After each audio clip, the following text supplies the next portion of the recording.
பூமியிலே அக்கினியை போட வந்தேன், அது இப்பொழுது பற்றி எறிய வேண்டும் என்று விரும்புகிறேன். இயேசுவுக்கு அநேக விருப்பங்கள் உண்டு. அதுல முதன்மையான விருப்பத்தை கர்த்தர் இந்த இடத்துல பதிவு செய்கிறார். அக்கினியை போட வந்தேன், அது இப்பொழுது பற்றி எறிய வேண்டும் என்று விரும்புகிறேன். தேவன் அக்கினியாக இருக்கிறார். தேவனுடைய வசனம் அக்கினியாக இருக்கிறது. கிறிஸ்துவுக்கு மிகவும் பிரியமான அன்பு தேவனுடைய பிள்ளைகளே, லூக்கா புத்தகம் 12ஆம் அதிகாரம் 49 வாசிக்கும் பொழுது இயேசு தம்முடைய விருப்பத்தை இந்த இடத்துல பதிவு செய்கிறார். பூமியிலே அக்கினியை போட வந்தேன், அது இப்பொழுதே பற்றி எறிய வேண்டும் என்று விரும்புகிறேன். அவருடைய வசனம் பற்றி எறிய விரும்புகிறார். அவருடைய வார்த்தை பற்றி எறிய வேண்டும் என்று விரும்புறதை பார்க்கிறோம். கிறிஸ்துவுக்கு மிகவும் பிரியமான அன்பு தேவனுடைய பிள்ளைகளே, இந்த நாள்ல நாம் கிறிஸ்துவுக்காய் பற்றி எறியும் பொழுது, தேவனுக்காக தீப்பிளமாய் இருக்கும் பொழுது நிச்சயமா இந்த உலகத்தை ஜெயிக்க முடியும். உலகத்தில் உள்ளவனை காட்டிலும் உங்களுக்குள் இருக்கிறவர் பெரியவராக இருக்கிறார். எனவே நீங்கள் பற்றி எறிய வேண்டும் என்று தேவன் விரும்புகிறார். சூழ்நிலைகள் உங்களை அணைத்து போடுகிறதோ, பிரச்சனைகள், போராட்டங்கள் உங்களை அந்த அக்கினியை அணைக்க வேண்டும் என்று விரும்புகிறது. ஆனால் பரிசுத்த ஆவியானவர் உங்களுக்குள்ள அந்த அக்கினி எரிந்து கொண்டிருக்க வேண்டும் என்று விரும்புகிறார். யாத்ரா புத்தகம் 27ஆம் அதிகாரம் 20 வாசிக்கும் பொழுது பழைய ஏற்பாடுல ஆசாரிப்பு கூடாரத்துல குத்து விளக்கு எப்போதும் எரிந்து கொண்டிருக்க வேண்டும். குத்து விளக்கை குறித்து ஆண்டவர் பேசும் பொழுது அந்த ஆசாரிப்பு கூடாரத்துக்குள்ள இருக்கக்கூடிய அந்த குத்து விளக்கு எப்போதும் எரிந்து கொண்டிருக்க வேண்டும். அப்ப அந்த விளக்கு அணைக்க கூடாது, எரிய வேண்டும். இந்த நாள்ல உங்களுக்கு கூடிய அந்த வெளிச்சம் இருளாகாதபடி எச்சரிக்கையாக இரு என்று ஆண்டவர் சொன்னார். நமக்குள்ள கூடிய வெளிச்சம், நமக்குள்ள கூடிய தேவனுடைய வசனம் இருள் ஆகாதபடிக்கு, சூழ்நிலைகள் மேற்கொள்ளாதபடிக்கு, பிசாசால் களை விதைத்து விட்டு அந்த பயிர் ஆகிறதை தடுக்காதபடிக்கு நமக்குள்ளே அந்த விளக்கு எரிய வேண்டும் பிரியமானவர்களே. அதே போல லேவிய ரகமம் 6ஆம் அதிகாரம் 13 வாசிக்கும் பொழுது பலிபீடத்தின் மேல் அக்கினி எப்பொழுதும் எரிந்து கொண்டிருக்க வேண்டும், அது ஒருபொழுதும் அவிந்து போகலாகாது என்று ஆண்டவர் சொன்னார். பலிபீடத்துல ஒரு அக்கினி இருக்கிறது. அந்த பலிபீடத்தில் ஒரு அக்கினி எப்பொழுதும் எரிந்து கொண்டிருக்க வேண்டும். ஆமா, இருதயமாகிய பலிபீடம் அக்கினியால் எப்போதும் எரிந்து கொண்டிருக்க வேண்டும். அப்ப பழைய ஏற்பாடுல வாசிக்கும் பொழுது ஒரு பலிபீடம் உண்டு, பலி செலுத்தக்கூடிய ஒரு பலிபீடம் உண்டு. அந்த பலிபீடத்துல பலி செலுத்தப்படுவதோ செலுத்தப்படவில்லையோ, ஆனால் அக்கினி எரிந்து கொண்டிருக்க வேண்டும். பலிபீடத்துல அக்கினி எரிந்து கொண்டிருக்க வேண்டும். அத இன்னைக்கு ஆட்கள் வரல, அல்லது இன்னைக்கு சாபோத்து ஏதோ ஒரு காரணத்தினால அதை அணைத்து வைக்க கூடாது. மாறாக பலிபீடத்தில் இருக்கக்கூடிய அந்த அக்கினி எரிந்து கொண்டிருக்க வேண்டும். இந்த காலை வேளையில நம்முடைய இருதயமாகிய பலிபீடத்துல எப்பொழுதும் அக்கினி எரிந்து கொண்டிருக்க வேண்டும் என்று தேவன் விரும்புகிறார். கிறிஸ்துவுக்கு மிகவும் பிரியமான அன்பு தேவனுடைய பிள்ளைகளை, நீங்கள் பற்றி எரியும் பொழுதுதான் பிசாசு உங்களிடத்துல வருவதில்லை. நீங்கள் பற்றி எரியும் பொழுதுதான் சோதனைக்காரர் உங்களிடத்துல வருவதில்லை. நீங்கள் பற்றி எரியும் பொழுதுதான் சூழ்நிலை உங்களை கைதியாக்க மாற்ற முடியாது. பிரைஸ். எனவே இந்த காலை வேளையில உங்கள் இருதயமாகிய பலிபீடம் பற்றி எரிவதாக. பிரைஸ். எனவே அக்கினி எதையும் சுத்தப்படுத்துகிறது. அக்கினி எதையும் சுத்தப்படுத்துகிறது. அக்கினிக்குள்ளாக ஒரு பொருளை போடும் பொழுது அது இன்னும் அதை வாங்கி கொண்டே இருக்கிறது, கொண்டாந்து வாங்கி கொண்டே இருக்கிறது. அப்ப அக்கினி எதை குறிக்கிறது என்றால் பரிசுத்த ஆவியானவருக்கு அடையாளமாக இருக்கிறது. எண்ணெய் பரிசுத்த ஆவியானவருக்கு அடையாளமாக இருக்கிறது. அக்கினி தேவனுடைய வார்த்தை வசனங்களுக்கு அடையாளமாக இருக்கிறது.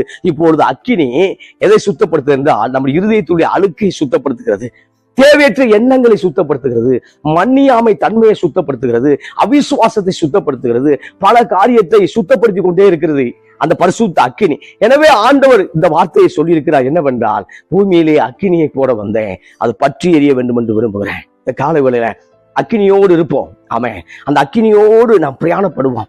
அந்த அக்கினியோடு பிரயாணப்படும் பொழுதுதான் நிச்சயமா நாம் ஆசீர்வதிக்கப்பட முடியும். அதுல ஆண்டவர் சொல்லும் பொழுது எரேமியா 5ஆம் அதிகாரம் 14 வாசிக்கும் பொழுது, நான் உன் வாயிலிட்ட என் வார்த்தைகளை அக்கினியும் இந்த ஜனங்களை விறகும் ஆக்கினேன் அப்படின்றார். அப்ப அவருடைய வார்த்தை அக்கினியாக இருக்கிறது. அப்ப எரேமியாவுக்குள்ள ஒரு வார்த்தையை வைக்கிறார். இந்த காலை வேளையில உங்களுக்குள்ள ஒரு வார்த்தை வைக்கிறார், அந்த வசனத்தை வைக்கிறார். இந்த காலை வேளையில தேவன் வாக்கு தத்தத்தை உங்களுக்குள்ள வைக்கிறார். அந்த வாக்கு தத்தத்தை தேவ ஆவியோடு நீங்க அசை போட்டு கொண்டே இருக்கும் பொழுது நிச்சயமாய் அந்த வாக்கு தத்தங்கள் நிறைவேறும். Praise the Lord. அது ஆண்டவர் சொல்லும் போது எரேமியா 5ஆம் அதிகாரம் 14 அற்புதமா சொல்றாரு. எரேமியா ஊழியம் செய்வதற்கு தயங்கினார், சிறு வயதாய் இருக்கிறேன் என்று தயங்கினார்.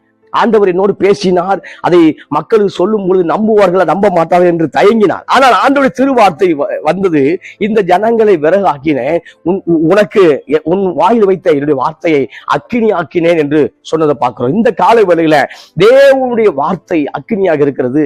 தேவன் அக்கினிமயமான. ஆமா, எலிசா சொல்லும் பொழுது, ஆமா, எலிசாவை கொன்று விட வேண்டும் என்று பழைய ஏற்படுத்தி எலிசாவை கொன்று விட வேண்டும் என்று சிறிய தேசத்திலிருந்து படைகளை அனுப்பும் பொழுது அந்த கதையை நம்ம எல்லாரும் தெரியும். அப்ப அக்கினிமயமான குதிரைகளும் ரதங்களோடும் எலிசாவை சுற்றிலும் பாதுகாத்தார். பிரியமானவர்களே, இந்த காலை வேளையில உங்களை பாதுகாக்க தேவன் ஒருவர் இருக்கிறார். ஆமென். உங்களை சுற்றிலும் அக்கினிமயமான ரதங்களோடும் குதிரைகளோடும் அவர்கள் இருக்கிறார்கள். எனவே அவளோடு இருப்பதை காட்டிலும் உங்களோடு இருக்கிறது அதிகம். எனவே சகோதரா சகோதரியே, கிறிஸ்துவுக்கு மிகவும் பிரியமான அன்பு தங்கச்சி, சோர்ந்து போகாத. மறுபடியும் நீ எழுந்து வெளியே வர முடியும். பிரச்சனை போராட்டங்களிலிருந்து எழுந்து வெளியே வர முடியும். எனவே அடுத்த நகர்வுக்குள்ளாக நீ வர வேண்டும் என்று தேவன் விரும்புகிறார். அப்ப எரேமியா குறித்து சொல்லும் பொழுது நம்ம 1ஆம் அதிகாரத்தில் நன்றாய் வாசிப்போம். நீ சிறுபிள்ளை என்று சொல்லாத, உடைய ஜாதிகளுக்கு தீர்க்கதரிசி ஆக்கினேன்.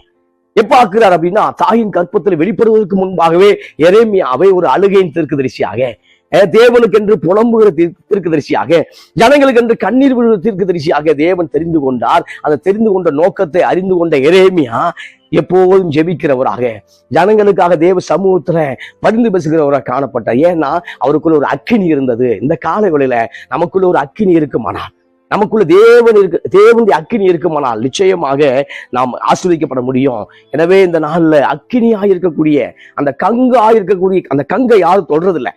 ஆனால் அந்த கங்கு கரிக்கட்டையாக மாறும் பொழுது கரிக்கட்டையை சிறுவர்கள் பிடித்து விளையாடுகிறார்கள், அல்லது சிறுவர்கள் எரிகிறத பார்க்கிறோம். அப்ப கங்கை தொடுவதில்லை, ஆனால் கரிக்கட்டையை தொடுவதை பார்க்கிறோம். இன்னைக்கு நம்ம கரிக்கட்டையா சில நேரம் இருக்கும் பொழுது பிசாசு பல நேரம் நம்மளோடு விளையாடுகிறதை பார்க்கிறோம். ஆனால் கங்கா இருக்கும் பொழுது, தீ பிளம்பா இருக்கும் பொழுது பிசாசு சூழ்நிலைகள் எதுவும் நம்மை நெருங்குவதில்லை. அதான் பவுல் அழகா சொல்றார், மரணமானாலும் ஜீவனானாலும் வாழ்வானாலும் தாழ்வானாலும் தேவ தூதர்களானாலும் யாரா இருந்தாலும் கிறிஸ்துவின் அன்பை விட்டு நம்மை பிரிப்பவன் யார் என்று சொல்றதை பார்க்கிறோம். கிறிஸ்துவின் அன்பை விட்டு எங்களை பிரிப்பவன் யார்? உலகமானாலும் வருங்காரியமானாலும் நிகழ்காரியமானாலும் எது இருந்தாலும் பரவாயில்ல, கிறிஸ்துவின் அன்பை விட்டு நம்மை பிரிப்பவன் யார்? இந்த கால வேளையில அக்கினியை பெற்றுக்கொள்ள மறுபடியும் தேவ ஆவியானவர் இந்த தீர்க்கமான வார்த்தை மூலமே உங்களை அழைக்கிறார். அக்கினி அபிஷேகத்தை நீங்கள் பெற்றுக்கொள்வதற்காக, அக்கினிமயமான தேவனை இன்னும் அப்படி வார்த்தையை தியானிக்கும்படியாக தேவன் உங்களை அழைக்கிறார் பிரியமானவர்களே. எனவே எரேமியாவை அபிஷேகம் பண்ணினவர் இந்த காலையில உங்களை அபிஷேகம் பண்ண அவர் போதுமானவராக இருக்கிறார். உங்களை இன்னும் அபிஷேகம் பண்ண போதுமானவராக இருக்கிறார். எனவே கரிக்கட்டையா இருக்க வேண்டாம், கங்காய் மாறுங்கள், தீப்பிளமாய் மாற வேண்டும் என்று தேவன் விரும்புகிறார். சங்கீத புத்தகம் 104ஆம் சங்கீதம் 4 வாசிக்கும் பொழுது, எபிரேயர் 1:7 வாசிக்கும் பொழுது ஒரே வசனம் தான். எபிரேயர் 1:7 சங்கீதம் 104:4 தம்முடைய தூதர்களை காற்றுகளாகவும் தம்முடைய ஊழியக்காரர்களை அக்கினி ஜுவாலைகளையும் செய்கிறார். அப்ப தூதர்களை காற்றுகளாக செய்கிறார், ஊழியக்காரர்களை அக்கினியாக செய்கிறார். அப்ப பழைய ஏற்பாடுல தான் ஊழியக்காரர்களுக்கு வித்தியாசம் உண்டு. புதிய ஏற்பாடுல தேவனுடைய வார்த்தையை பெற்றுக்கொண்டு நம்ம அனைவரும் ஊழியக்காரர்கள் தான். தேவனை சேவிக்கிற அனைவரும் ஊழியக்காரர்களாக நம்ம எண்ணப்படுகிறோம். அதுல சொல்லும் பொழுது தம்முடைய தூதர்களை காற்றுகளாக செய்கிறார், தம்முடைய ஊழியக்காரர்களை அக்கினி ஜுவாலையாக செய்கிறார். இப்ப காற்றுடைய வேலை என்னன்னா, அக்கினி பரவி கொண்டிருக்க அக்கினியை இன்னும் பரவ செய்வதுதான் அந்த காற்றுடைய வேலையாக இருக்கிறது. எனவே நம்ம பார்க்கிறோம், அமேசான் காடுகள் அல்லது ஆஸ்திரேலிய காடுகள் அல்லது அமெரிக்காவுடைய காடுகள், இந்த காடுகள் எல்லாம் பார்க்கும் பொழுது தீ அதிகமாய் பரவ தொடங்கி விட்டது, முழு காட்டை கொளுத்தி விட்டது என்று அந்த நியூஸை நம்ம கேள்விப்படுறோம். அடிக்கடி அவங்களுக்கு வந்துகிட்டே இருக்கும். நமக்கு அடிக்கடி இந்த ஏதோ வெள்ளப்பெருக்கு மாதிரி அவங்களுக்கு அடிக்கடி இந்த தீ பிரச்சனை போராட்டங்கள் அவங்களுக்கு வந்து கொண்டே இருக்கும். அப்ப என்னன்னா, காற்று என்ன செய்யுது அப்படின்னா அதை கொண்டு போகுது, அந்த தீயை இன்னும் பரவும்படியாக கொண்டு போறதை பார்க்கிறோம். அப்ப ஊழியக்காரனாக இருக்கிற நீங்கள், ஊழியக்காரியாக இருக்கிற நீங்கள், தேவனுடைய வார்த்தையை பெற்றுக் கொண்டிருக்கிற நீங்கள் அக்கினி ஜுவாலையாக இருக்கு என்று வசனம் சொல்லுவது. அப்ப நம்ம விசுவாசமாக இருக்கும் பொழுது தேவையற்ற காரியத்தை பேசாமல் விசுவாச வார்த்தையில் அறிக்கை செய்யும் பொழுது நம்முடைய வசனங்களை, அக்கினியான வசனங்களை, வார்த்தைகளை தேவ தூதர்கள் கொண்டு போகிறார்கள் என்று பார்க்கிறோம். ஆமென். அப்ப தேவ தூதர்கள் அந்த வார்த்தைகளை பரலோகத்துக்கு கொண்டு போகிறார்கள். எனவே இந்த நாள்ல உன் பிள்ளைகளுடைய காரியங்களை கர்த்தர் பார்த்துக் கொள்வார். எதிர்கால தேவைகளை கர்த்தர் சந்திப்பார். திருமண காரியங்களை கர்த்தர் சந்திப்பார். மேற்படிப்பு காரியங்களை கர்த்தர் சந்திப்பார். அவர் யெகோவா ஈராக இருக்கிறார். எனவே இந்த காலை வேளையில இயேசுவின் விருப்பம் என்னன்னா, அந்த அக்கினி பரவ வேண்டும், அப்படி வார்த்தை பரவ வேண்டும். எனவே இந்த நாள்ல நீங்க அக்கினியா இருந்தீங்க அப்படின்னா சபை அக்கினியாக மாறும். சபை அக்கினியா மாறிச்சு அப்படின்னா தேசம் அக்கினியாக மாறும். அப்ப நமக்குள்ள என்னன்னா, ஒரு அக்கினியாக இருக்க வேண்டும் என்று தேவன் விரும்புகிறார். எனவே நீ அனலாவது இருந்தால் நலமாயிருக்கும், அல்லது குளிரா இருந்தால் நலமாயிருக்கும். இப்போது அனலும் இல்லை குளிரும் இல்லை, எனவே உன்னை வாந்தி பண்ணி போடுவேன் என்று ஆண்டவர் வெளிப்படுத்தி சபையை பார்த்து சொல்றார். அப்ப அனல் இருக்க வேண்டும் என்று தேவன் விரும்புகிறார். தேவன் விரும்புகிறது அனல்.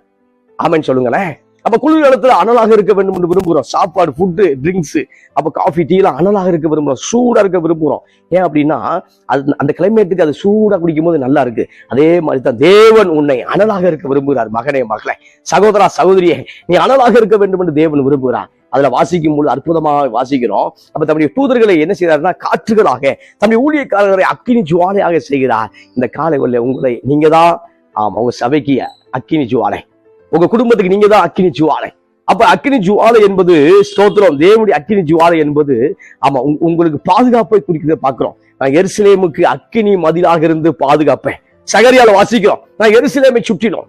சூப்பர்ல. அப்ப எருசலேமை சுற்றிலும் அக்கினி மதிலாய் நான் பாதுகாப்பேன் என்று ஆண்டு வாக்கு பண்ணுகிறார். அப்ப புதிய ஏற்பாடு படி எருசலேம் நீங்களும் நானும் தான், ஆவிக்குரிய இஸ்ரவேல் நீங்களும் நானும் தான். எனவே உங்களை சுற்றிலும் தேவன் அவர் பாதுகாக்க விரும்புகிறார். எனவே ஒன்று புரிந்து கொள்ள வேண்டும், எனக்குள்ள இருக்கக்கூடிய அக்கினியை நான் அனல் மூட்டி எழுப்ப வேண்டும் என்று விரும்புகிறேன். எனவே பவுல் சொல்லும்போது தீமோத்தேயுவை பார்த்து சொல்றார், உனக்குள்ள கூடிய அந்த அக்கினியை அனல் மூட்டி எழுப்பி விடு, உனக்குள்ள கூடிய அந்த வரங்களை அனல் மூட்டி எழுப்பி அனல் மூட்ட வேண்டும். ஆமென் சொல்லுங்களேன். அப்ப அனல் மூட்டலைன்னா என்ன நடக்கும் அப்படின்னா, அணைந்து போகப்படுகிறது, அணைந்து போகும். அனல் மூட்டலைன்னா அந்த சூழ்நிலை சொந்த பந்தம் உற்ற உறவினர்கள் தேவையற்ற காரியத்தை செய்கிறவர்கள் இவர்கள் என்ன பண்ணுவாங்க அப்படின்னா, இன்னும் அந்த அணைந்து கொண்டிருக்கக்கூடிய அந்த நெருப்புல அந்த தளல்ல அவர்கள் இன்னும் அதிகமாய் தண்ணீரை ஊற்றும் பொழுது அது சுத்தமாக அணைந்து விடுவதை பார்க்கிறோம். எனவே இந்த காலை வேளையில அனல் குறைந்து விட்டதா, அவிசுவாசமாக இருக்கிறீர்களா, மறுபடியும் தேவனத்துல திரும்புவோம். அப்படி வார்த்தை உங்களை நிச்சயம் இன்னும் உங்களை வாழ வைக்கும். பிரியமானவர்களே, பிரைஸ் லார்ட். அப்ப அனல் மூட்டுங்க. எனவே உனக்குள்ள கூடிய வரத்தை அனல் மூட்டி எழுப்பி விடு. பவுல் சொல்ற அந்த அனல் மூட்டி அந்த வரத்தை எழுப்பி விடு. அப்ப எழுப்ப சொல்றேன். அப்ப எழுப்பும் போது வரம் வேலை செய்து பார்க்கிறோம். அப்ப யோவான் சாரை குறித்து ஆண்டவா இன்னொரு அற்புதமான சாட்சி சொல்றார். அவன் எரிந்து பிரகாசிக்கிற விளக்கா இருந்தான், நீங்களும் சில காலம் அவன் வெளிச்சத்துல கலிகூற மனதாக இருந்தீர்கள். யோவான் புத்தகம் 5ஆம் அதிகாரம் 35 வாசிக்கும் பொழுது கர்த்தர் யோவானை குறித்து சாட்சி சொல்றார்.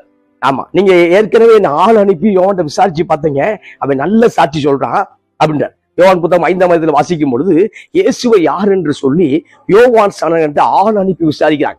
அப்ப ஆள் அனுப்பி நீங்கள் விசாரித்தீர்கள், அவர் என்னை குறித்து சாட்சி கொடுத்தார். ஆனால் யோவான் சாட்சியை காட்டிலும் எனக்கு மேன்மையான சாட்சி ஒன்று உண்டு என்று ஆண்டவர் சொல்றதை பார்க்கிறோம். அப்ப யோவானுக்கு ஒரு சாட்சி உண்டு, இயேசு கிறிஸ்துவுக்கு ஒரு சாட்சி உண்டு. இந்த காலை வேளையில நாம் சாட்சி உள்ள ஜீவியமாக வாழ வேண்டும். அப்ப சாட்சி உள்ள ஜீவியம் வாழணும்னா, சாட்சியா வாழணும்னா உங்களுக்குள்ள எனக்குள்ளும் அக்கினி எரிந்து கொண்டிருக்க வேண்டும். அந்த அக்கினி பரிசுத்த ஆவியானவரை குறிக்கிறது, அந்த அக்கினி தேவனுடைய வார்த்தையை குறிக்கிறது, அந்த அக்கினி தேவனுடைய வசனத்தை குறிக்கிறது, அந்த அக்கினி தேவனை குறிக்கிறது, அந்த அக்கினி ஜுவாலை என்பது எனக்குள்ள கூடிய ஆவிக்குரிய தன்மையை குறிக்கிறது. எனவே இந்த நாள்ல எரிந்து பிரகாசிக்கிற விளக்கா இருந்தான். பலிபீடம் எப்பொழுது எரிந்து கொண்டிருக்க வேண்டும். ஆசாரிப்பு கூடத்துல குத்து விளக்கு எரிந்து கொண்டிருக்க வேண்டும். ஆசாரிப்பு கூடத்துல மெழுகுவர்த்தி வைக்கல, குத்து விளக்கு தான் வச்சான். அப்ப குத்து விளக்கு நமக்குரியது. அப்ப ஆசாரிப்பு கூடத்துல குத்து விளக்கு எப்போதும் எரிந்து கொண்டிருக்க வேண்டும். அது சுத்தமான எண்ணெயை வைத்து, சுத்தமான எண்ணெய் இடித்து பிழிந்த சுத்தமான ஒலிவ எண்ணெய் வைத்து அந்த ஆசாரிப்பு கூடத்தின் விளக்கு எரிந்து கொண்டிருக்க வேண்டும். இப்ப யோவானை குறித்து பார்க்கும் பொழுது அவன் எரிந்து கொண்டிருக்கிற விளக்காக இருந்தான். அப்ப எரிந்து கொண்டிருக்கிற விளக்கை பார்த்து அநேகர் ஓடி வந்தார்கள். இந்த காலை வேளையில நீங்கள் எரிந்து கொண்டிருந்தால் உங்கள் குடும்பத்துக்கு ஆசீர்வாதமாய் நீங்கள் அமைய முடியும். உங்களுக்கு ஒட்டுமொத்த அந்த இனத்திற்கு, சொந்த பந்தங்களுக்கு, நீங்கள் திருச்சபைக்கு நீங்கள் எரிந்து கொண்டிருக்கும் பொழுதுதான் உங்களை தேடி வர முடியும். Praise Lord. எரிந்து கொண்டிருக்கிறதான் கர்த்தருடைய வார்த்தை இருக்கிறது. எரிந்து கொண்டிருக்கும் பொழுதுதான் தேவனுடைய வசனம் நமக்குள்ள கிரியை செய்கிறது. எரிந்து கொண்டிருக்கும் பொழுதுதான் பிசாசுகள் ஓடுகிறது. எரிந்து கொண்டிருக்கும் பொழுதுதான் நோய்கள் குணமாகிறது. எரிந்து கொண்டிருக்கும் பொழுதுதான் அற்புதங்கள் நடக்கிறது. எரிந்து கொண்டிருக்கும் பொழுதுதான் வாக்குத்தத்தங்கள் நிறைவேறுகிறது. எனவே யோவான் ஸ்நானனை பார்க்கும் பொழுது மல்கியாலிருந்து மத்தேயு வரைக்கும் 400 ஆண்டுகள் இருண்ட காலங்கள். 400 ஆண்டுகள் இருண்ட காலங்கள். தேவனுடைய வார்த்தை இல்லை, தேவனுடைய வசனம் இல்லை. அந்த இருண்ட காலத்துல கர்த்தர் யாரை அனுப்புகிறார் என்றால் யோவான் ஸ்நானனை அனுப்புகிறார். எதற்கு அனுப்புகிறார்?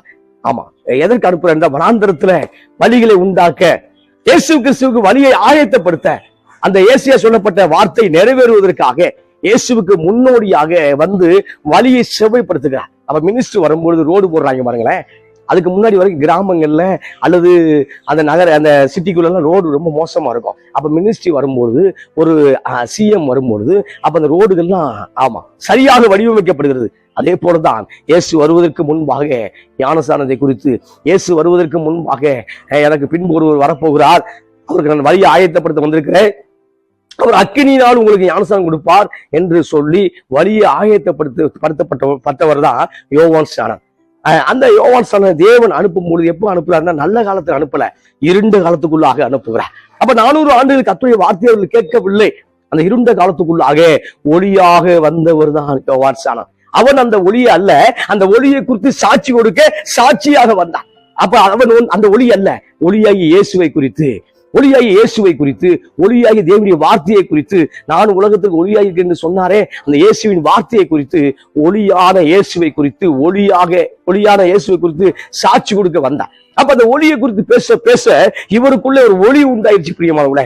அந்த இயேசுவின் சாட்சியை குறித்து பேச பேச இவருக்குள்ள சாட்சியுள்ள ஜீவியம் உண்டானதை பார்க்கிறோம். எனவே இந்த நாள்ல நமக்குள்ள எரிந்து கொண்டிருக்கும் பொழுது, பிரைஸ் தி லார்ட், நீங்கள் கிறிஸ்துவுக்காக எரிந்து கொண்டிருக்க விரும்பினா போதும். ஆமா, இயேசு விரும்பினார்ல, அந்த விருப்பம் இருந்துச்சுல, அப்ப இயேசுக்குள்ள இந்த விருப்பம் இருந்துச்சுல, அதே மாதிரி உங்களுக்குள்ள நான் எரிந்து கொண்டிருக்க வேண்டும் என்கிற விரும்பினா போதும், அந்த விருப்பம் உங்களை எரிய வைக்கும். இந்த காலை வேளையில அநேகரை பற்றி எரிய கர்த்தர் வைப்பாராக. நான் தீர்க்கதரிசனமாய் பேசுகிறேன். உங்கள் வாழ்க்கையில அநேக இப்போ ஆவிக்குரிய வைராக்கியமாய் எழும்ப ஆரம்பித்து விட்டு நான் விசுவாசிக்கிறேன். ஆமென். என்னுடைய ஆவிக்குரிய கண்கள்ல பார்க்கிறேன், அநேக குடும்பங்கள்ல மறுபடியுமாய் தேவனுக்காய் பற்றி எரிய வேண்டும் என்கிற விசுவாசம் உள்ள துவங்கி இருக்கிறத நான் உணர்கிறேன். Praise the Lord. அதுல சொல்லும் பொழுது 400 ஆண்டுகள் பிரியமானவர்களே, இருண்ட காலங்கள்ல இப்பொழுது பரிசேயர் சதுசேயர்லாம் பார்க்கும் பொழுது அந்த கர்த்தருடைய வார்த்தையை தேடி, அந்த ஒளியை தேடி, வசனத்தை தேடி, வார்த்தையை தேடி யோவான் ஸ்நானன் போறதை பார்க்கிறோம். அப்ப நீங்களும் நானும் பற்றி எரியும் பொழுது நிச்சயமாய் நம்மை தேடி வருவார்கள். நிச்சயமாய் நம்மை தேடி நம்முடைய வார்த்தையை தேடி, உங்கள்கிட்ட கர்த்தருடைய வார்த்தை இருக்கிறது, கர்த்தர் உன்னோடு இருக்கிறார் என்று ஈசாக்கை தேடி வந்தது போல நம்மை தேடி நிச்சயமாய் வர முடியும். அப்ப 400 ஆண்டுகள்ல அந்த இருண்ட காலத்துக்குள்ளாக கர்த்தர் யோவான் ஸ்நானனை அனுப்புகிறார். அந்த இருண்ட காலத்துக்குள்ளாக யோவான் ஸ்நானனை அனுப்பும் பொழுது கர்த்தருடைய வார்த்தை யோவான் ஸ்நானனுக்குள்ள இருந்தது. அவன் எப்பொழுதும் எரிந்து கொண்டு பிரகாசிக்கிற விளக்கா இருந்தான். எப்பொழுதும் எரிந்து கொண்டு பிரகாசிக்கிற விளக்கா இருந்தான். அவன் எப்பயாவது அல்ல. அப்ப நீங்களும் நானும் எப்பயாவது தான் எரியிறோம். ஆனா எப்பொழுதும் எரிய வேண்டும் என்று தேவன் விரும்புகிறார். ஆமென் சொல்லுங்களேன். ஆமென். எனவே பரிசுத்த ஆவியானவர் நம்ம இருதயங்களை கொழுந்து விட்டு எரிய வேண்டும் என்று விரும்புகிறார். ஆமா, எம்மாவூர் சீசரை குறித்து பார்க்கும் பொழுது லூக்கா புத்தகத்துல எம்மாவூர் சீசர்களை பார்க்கிறோம். அப்ப வழி அருகே தேவனை பார்க்கிறார்கள், உயிர்த்தெழுந்த இயேசுவை பார்க்கிறார்கள். பார்க்கும் பொழுது ஆனால் அவர்கள் கண்களுக்கு மறைக்கப்பட்டிருந்தது. இயேசு உயிர்த்தெழுந்தார் அல்லது இயேசுவின் தோற்றம் மறைக்கப்பட்டிருந்தது. ஆனால் வழி அருகே அவர்கள் பேசிக் கொண்டிருந்தார்கள், துக்கமான செய்தியை பேசிக் கொண்டிருந்தார்கள், அவிசுவாசமாய் பேசிக் கொண்டிருந்தார்கள், உயிர்த்தெழுந்த நம்ப மறுத்து கொண்டிருந்தார்கள். அப்ப சொல்லும் பொழுது நீங்கள் பேசி கொண்டிருக்கிறது என்ன என்று சொல்லி இயேசு தாமே அவரோடு இணைந்து போனார். அப்ப 2 பேர் போயிட்டு இருக்காங்க, எருசலேமிலிருந்து எம்மாவூர் போயிட்டு இருக்காங்க. அப்ப அவர்களோடு இயேசு கிறிஸ்து தம்மை மறைத்தவராக அவரோடு பிரயாணப்படுறதை பார்க்கிறோம். அப்ப சொல்லும் பொழுது நீங்க எவைகளை குறித்து பேசி கொண்டிருக்கிறீர்கள் என்று ஆண்டவர் கேட்கும் பொழுது, நீ இந்த சங்கதியை குறித்து நீ கேள்விப்படவில்லையா? நீ இஸ்ரவேலுக்கு அந்நியரா, வேற நாட்டுக்காரனா அப்படி கேட்கும் பொழுது உயிர்த்தெழுதலை நம்பவில்லை. அப்போ ஆண்டவர் அவிசுவாசங்களை கடிந்து கொண்டார். அப்ப சங்கீத புத்தகங்கள் மூலமாய், தீர்க்கதரிசனம் மூலமாய், தோரால் எழுதப்பட்ட மறைநூல் எழுதப்பட்ட வார்த்தைகள் எல்லாம் விவரித்து இயேசு என்று வர வேண்டும், அவர் மரிக்க வேண்டும் என்று சொல்லி அந்த வசனங்களை எம்மாவூர் சீசரோடு பகிர்ந்து கொள்றார், பேசும்பொழுது அப்பத்தை பிட்டு அவருக்கு கொடுக்கும் பொழுது அவருடைய கண்களுக்கு மறைந்து போனார். அப்ப அவங்க சொன்ன ஒரு வார்த்தை, இப்பொழுது அவர் நம்மோடு பேசும் பொழுது நம்முடைய இருதயம் கொழுந்து விட்டு எரியவில்லையா அப்படின்றார். கொழுந்து விட்டு எரியவில்லையா? சும்மா எரியல. இப்ப எம்மாவூர் சீசருடைய இருதயம் கொழுந்து விட்டு எரிய ஆரம்பித்து விட்டது. Praise the Lord. எனவே குடும்பத்துல நம்ம கொழுந்து விட்டு எரிய விடாதபடி தடை செய்யக்கூடிய என்னன்னா, நாளைய தினத்தை குறித்து கவலை, தேவையற்ற கவலை. தேவன் ஏன் இதை செய்தார்? தேவன் ஏன் இதை அனுமதித்தார்? தேவன் ஏன் இப்படி செய்து கொண்டிருக்க வேண்டும்? இப்படி ஏகப்பட்ட கேள்வி நமக்குள்ள ஒவ்வொரு நாள் வருகிறதுனால நாம் கொழுந்து விட்டு எரிய விடாதபடிக்கு பிசாசு தடை செய்யறதை பார்க்கிறோம். ஆனால் சில பேர் பார்க்கும் போது எப்போதும் மனரம்யமா இருக்கக்கூடியவர்கள், எப்போதும் கர்த்தருக்குள் சந்தோஷமா இருக்கக்கூடியவர்கள் நீங்க பார்த்தீங்க அப்படின்னா அவங்க எப்போதும் தேவனுக்கு எரிந்து கொண்டே இருப்பாங்க. அப்ப என்னுடைய சித்தம் அல்ல, காட்ஸ் வில். ஆமா, என் வில்லு இல்ல, காட்ஸ் வில்ல நான் நிறைவேற்ற விரும்புகிறேன்னு சொல்லி அவர் போகக்கூடியவர்களை நீங்க பார்க்கும் பொழுது அவர் எப்பொழுதும் எரிந்து கொண்டே இருப்பார்கள். இந்த நாள்ல அப்படிப்பட்டவர்களாக நீங்கள் இருக்க வேண்டும் என்று தேவன் விரும்புகிறார். தேவனிடத்துல நிபந்தனை அற்ற, கோரிக்கை இல்லாம எதை கொடுத்தாலும் பரவாயில்லைங்கிற அந்த உணர்வோடு கிட்டி சேர வேண்டும் என்று விரும்புகிறார். ஆனாலும் நம்முடைய விருப்பங்களை நிறைவேற்றுகிறவர், நமக்காக வாக்கு கடங்க மூச்சோடு பெருமூச்சோடு விண்ணப்பம் பண்ணுகிறவர், நமக்காக எதையும் செய்வார். அவர் சகலத்தை நமக்காக புதிதாக்குகிறவர். அவர் எல்லாம் ஓகேதான். ஆனால் சில நேரம் நம்ம சில குறிப்புகளுக்காக செபிக்கும் பொழுது அவர் நிச்சயம் பதில் தர போதுமாக இருக்கிறார். ஆனால் சில குறிப்புகள், சில வாக்கு தத்தங்கள், சில வசனங்கள், சில தேவன் சொன்ன காரியம், இதெல்லாம் பதில் தாமதமாகும் பொழுது நமக்குள்ளே கொழுந்து விட்டு எரியக்கூடிய அந்த அக்கினி இப்ப கொழுந்தும் விடல, எரியவும் இல்லை. ஆனால் தேவன் எரிய வேண்டும் என்று விரும்புகிறார். அப்ப எம்மாவு சீசனுடைய அந்த இருதயம் கொழுந்து விட்டு எரிந்ததை பார்க்கிறோம். Praise the Lord. எனவே இந்த காலை வேளையில நம்முடைய இருதயம் கொழுந்து விட்டு எரிய வேண்டும் என்று தேவன் விரும்புகிறார். ஒரு வசனத்தை உங்களோடு நான் வாசிக்க விரும்புகிறேன். ஏசியா புத்தகம் 6ஆம் அதிகாரம், ஏசியா புத்தகம் 6ஆம் அதிகாரத்தை வாசிக்கும் பொழுது, அப்பொழுது நான் ஐயோ அதமானே. ஏசியா 6ஆம் அதிகாரம் 5ல இருந்து நான் வாசிக்க விரும்புகிறேன். நான் அசுத்த உதடுகள் உள்ள மனுஷன், அசுத்த உதடுகள் உள்ள ஜனங்களின் நடுவிலே வாசமாயிருக்கிறவன், சேனைகளின் கர்த்தராயிருக்கிற ராஜாவை என் கண்கள் கண்டதே என்றார். அப்பொழுது சேராபின்களில் ஒருவன் பலிபீடத்திலிருந்து தன் கைகளிலே பிடித்த குரட்டால் ஒரு நெருப்பு தணலை எடுத்து என்னிடத்திலே பறந்து வந்து, அதனால் என் வாயை தொட்டு, இதோ இது உன் உதடுகளை தொட்டதினால் உன் அக்கிரமம் நீங்கி உன் பாவம் நிவர்த்தி ஆனது என்றார். இங்க பார்க்கும்போது ஏசியா தீர்க்கதரிசி புத்தகம் 6ஆம் அதிகாரத்தில் வாசிக்கும் பொழுது தேவன் ஒரு தரிசனத்தை கொடுக்கிறார். தேவன் தன்னை வெளிப்படுத்துகிறார். ஏசியா தீர்க்கதரிசிக்கு தன்னை வெளிப்படுத்தும் பொழுது உயரமும் உன்னதமான சிங்காசனத்துல வீற்றிருக்கக்கூடிய ஆண்டவரை பார்க்கிறார். அப்ப உயரமும் உன்னதமான சிங்காசனம் இருக்கக்கூடிய தெய்வத்தை பார்க்கிறார். தெய்வத்துடைய மகிமையை பார்க்கிறார். அப்ப மகிமையை பார்க்கும் பொழுது, தேவனுடைய மகிமையை பார்க்கும் பொழுது, அப்ப தேவ தூதர்கள் அவர்கள் காணப்படுகிறார்கள். தேவ மகிமையை பார்க்கிறார். உன்னதம் உயரமான தேவனை பார்க்கிறார். அவருடைய வஸ்திரம் எங்க இருக்குன்னா தேவாலயம் முழுவதும் நிறைத்தது அவருடைய வஸ்திரம். அப்ப அந்த காரியத்தை பார்க்கும் பொழுது சேராபின்களை பார்க்கிறார். அப்ப சேராபின்கள் எல்லாம் தேவ தூதர்கள் கூட்டமா இருக்குது. மிகாவேல், கேப்ரியல், லூசிபர். அப்ப லூசிபர் தான் விழுந்து போன தூதன், அவன் தான் சாத்தான். அப்ப காப்ரியல் நற்செய்தி அறிவிக்கக்கூடியவர்கள், மிகாவேல் என்ன நமக்காக யுத்தம் செய்யக்கூடிய தூதர்கள். இப்ப பார்க்கும்பொழுது சேராபின்கள் என்பவர்கள் தேவ சமூகத்தில் இருக்கிறார்கள். அவர்களுக்கு பார்க்கும் பொழுது 6 சேட்டைகள் இருந்தன, 6 இறக்கைகள். அப்படின்னா புரியும், 6 இறக்கைகள். அந்த 2 இறக்கைகளால் பறந்து கொண்டிருக்கிறார்கள். 2 இறக்கைகளால் தன்னுடைய முகத்தை மூடிக்கொண்டிருக்கிறார்கள். 2 இறக்கைகளால் என்ன பண்றாங்க அப்படின்னா கால்களை மூடிக்கொண்டு அவள் சொன்னக்கூடிய வார்த்தை, சேனைகளின் கர்த்தர் பரிசுத்தர் பரிசுத்தர் என்று சொல்லி அவங்க ஓயாமல் சொல்லிட்டு இருக்காங்க 24/7. அப்ப எப்பொழுதும் தேவனை அவர்கள் துதித்துக் கொண்டிருந்தார்கள், எப்பொழுதும் தேவனை மகிமைப்படுத்திக் கொண்டிருந்தார்கள். இந்த காட்சியை பார்க்கிறார். இந்த காட்சியை பார்க்கும் பொழுது ஒரு பயங்கரமான காட்சி. இப்போ சொல்றாரு, ஐயோ அதமானேன்னா அவ்வளவுதான், என் வேலை முடிஞ்சு போச்சு, என் ஜோலி முடிஞ்சு போச்சு நினைக்கிறாரு. ஆனா ஆண்டவர் சொல்றாரு, இல்ல இன்னதான் ஏசாயா தீர்க்கதரிசி இன்னமும் அப்டேட் ஆக வேண்டும் என்று தேவன் விரும்புகிறார். அப்ப காட்சி கொடுக்கும் பொழுது, அந்த காட்சியை தேவன் கொடுக்கும் பொழுது ஏசாயாவுக்கு ஒரு குற்ற உணர்வு உண்டாகுது. என்ன குற்ற உணர்வுனா, நான் பாவிகள் மத்தியிலே வாழ்ந்து கொண்டிருக்கிறேன், அசுத்த உதடுகள் மத்தியிலே வாழ்ந்து கொண்டிருக்கிறேன், நான் அசிங்கமான வார்த்தையை பேசுகிறேன், எதிர்மறையாய் பேசுகிறேன், அந்த மக்களும் அப்படி பேசுகிறார்கள், அப்படிப்பட்ட மக்களோடு நான் வாழ்ந்து கொண்டிருக்கிறேனே என்று சொல்லும் பொழுது தேவ தூதன் பலிபீடத்தில் எரியக்கூடிய அக்கினியை எடுத்துக்கொண்டு, அந்த அக்கினி தழல், அந்த எரியக்கூடிய அந்த அக்கினி தழல் அந்த எடுத்துக்கொண்டு அதை குரட்டாலை பிடிச்சு கொண்டு வந்துட்டு ஏசியாவுடைய வாயை தொடுறார், ஏசியாவின் நாக்க தொடுறார். தொட்டும் பொழுது, இப்ப நீ பரிசுத்தம் ஆயிட்ட, உன் வாய் சுத்தமானது என்று சொல்லும் பொழுதுதான் பின்பு யாரை நான் அனுப்புவேன், யார் நமது காரியமாய் போவான் என்று உரைக்கிற ஆண்டோடைய சத்தத்தை கேட்கிறேன். இப்ப சத்தத்தை கேட்க ஆரம்பிச்சார். Praise the Lord. அக்கினி எரிய ஆரம்பிச்ச உடனே, அவருக்குள்ள ஒரு மாற்றம் வர ஆரம்பிச்ச உடனே ஆண்டோடைய சத்தத்தை கேட்க ஆரம்பிக்கும் போது, யார் நமது காரியமாய் போவார், எனக்காக இன்னும் யார் ஊழியத்தை செய்வார், என்னுடைய வசனத்தை இன்னும் அந்த அக்கினியை யார் பரவ செய்ய முடியும் என்று ஒரு சத்தம் கேட்கும் பொழுது, இதோ அரியன் இருக்கிறேன், என்னை அனுப்பும் என்று சொன்னதை பார்க்கிறோம். ஆமென். இந்த நாள்ல தேவன் உங்களை தேடிக்கொண்டிருக்கிற அருமைய சகோதரியே, நீ தீப்பலமாய் பற்றிய வெறிய வேண்டும் என்று தேவன் விரும்புகிறார். உன் குடும்பத்துக்கு நீ தான் ஆசீர்வாதமா இருக்க வேண்டும் என்று விரும்புகிறார். சில நேரம் முழு குடும்பத்துக்கே ஆசீர்வாதமா இருக்க வேண்டியவர்களுக்கு சில சம்பவம் நடந்து ஆகும், வேற வழி இல்லை.